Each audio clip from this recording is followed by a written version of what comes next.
Have you ever felt like your life is just one big mess? Maybe you're looking at a situation, a struggle, or a weakness, and you just can't see a way out. You feel stuck, maybe even a little dirty from it all. Well, today I want to talk about a miracle that was literally messy, but it proves that God isn't afraid of our dirt. In fact, He specializes in turning our messes into masterpieces. We're diving into the story of the man born blind, found in John chapter 9.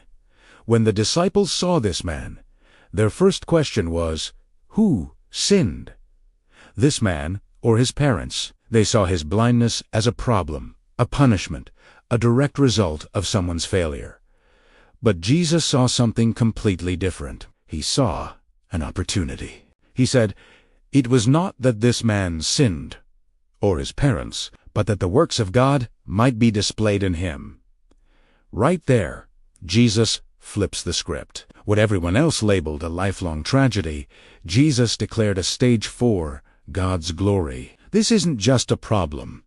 It's a problem with a divine purpose. Your struggle isn't just a mark of your failure. It's a canvas for God's power. Now, here's where it gets really interesting. And frankly, a little weird. Jesus could have healed this man with a single word. He'd done it before. He could have just touched his eyes and said, "Be healed." Simple, clean, efficient. But what does He do instead? The Bible says Jesus spit on the ground, made mud with His saliva, and then spread that mud all over the blind man's eyes. Can you even imagine that? It's uncomfortable. It's unexpected.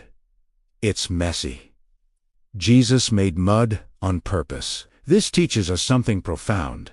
God often works through methods that don't make sense to us. He doesn't always choose the polished, predictable, or comfortable path. Sometimes He steps right into the mud of our lives and uses the very things we find dirty or insignificant to bring about our healing. The miracle was messy, but it was incredibly meaningful. The healing didn't come from a pristine, holy object. It came from dirt and spit. It's a powerful picture that God isn't scared of your mess. He's not repulsed by your struggles, your past, or the parts of your life you try to hide. He is willing to get His hands dirty to make you whole. He uses ordinary, seemingly worthless elements. And when they are touched by Him, they become vessels of supernatural power. Think about that. The most common, humble things in your life can become conduits for God's power when you surrender them to Him. But the story doesn't end there. With mud covering his eyes, the man wasn't instantly healed. Jesus gave him a command. "Go, wash in the pool of Siloam." This is the key.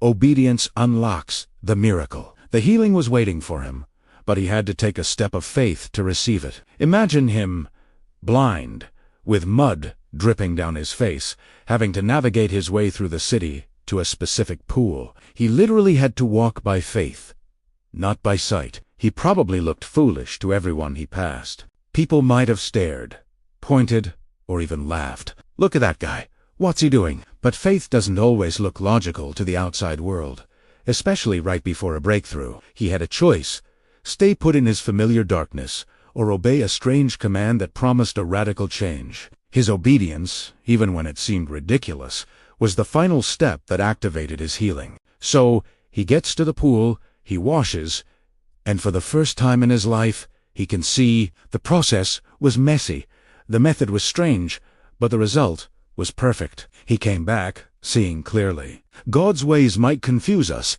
but His results are never flawed. And what happens next? Transformation creates testimony. His neighbors, the people who had seen him begging his whole life, were completely amazed. They couldn't believe it. His life instantly became living, breathing proof that God can bring sight from blindness and beauty from a total mess.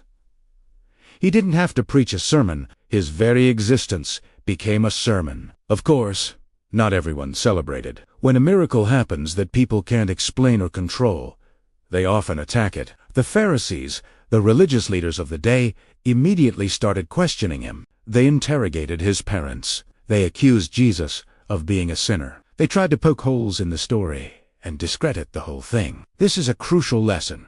When God does something amazing in your life, Don't be surprised if some people don't celebrate with you. Critics will always exist, but their doubt doesn't nullify your reality. Your testimony is your testimony, and I love what happens to the man himself through this process. His vision grows, both physically and spiritually. At first, when asked who healed him, he just says, "The man called Jesus?" He doesn't know much. Then, as he's pressed by the Pharisees, he defends Jesus, saying, "He is a prophet." His understanding is deepening. Finally, Jesus finds him again and asks, "Do you believe in the Son of Man?" And the man, with his newfound sight, looks at the face of his healer and declares, "Lord, I believe," and he worships him. His spiritual eyes were opened too. He came looking for physical sight, but Jesus gave him eternal salvation. God's miracles always go deeper than the surface problem. He's not just interested in fixing your circumstances. He wants to transform your heart. This story is for anyone who feels like they're in a messy situation right now. Maybe your healing journey looks chaotic. Maybe the process feels confusing and uncomfortable. Maybe you feel like you've got mud all over your face and you're just stumbling around in the dark, trying to obey a command that makes no sense. I want to encourage you today. Mess doesn't cancel the miracle. Just because it's messy doesn't mean it's meaningless. When Jesus is involved, even the mess becomes part of the miracle. He is the master artist who uses the dirt, the spit, and the struggle to create a masterpiece of grace in your life. Messy miracles still work. So don't despise the mud. Trust the process, obey His voice, and get ready to see what God's glory looks like on the other side of your mess. Thank you so much for watching. If this story resonated with you, I'd be so grateful if you'd hit that like button and subscribe to the channel for more content like this. It really helps us reach more people. God bless, and I'll see you in the next video.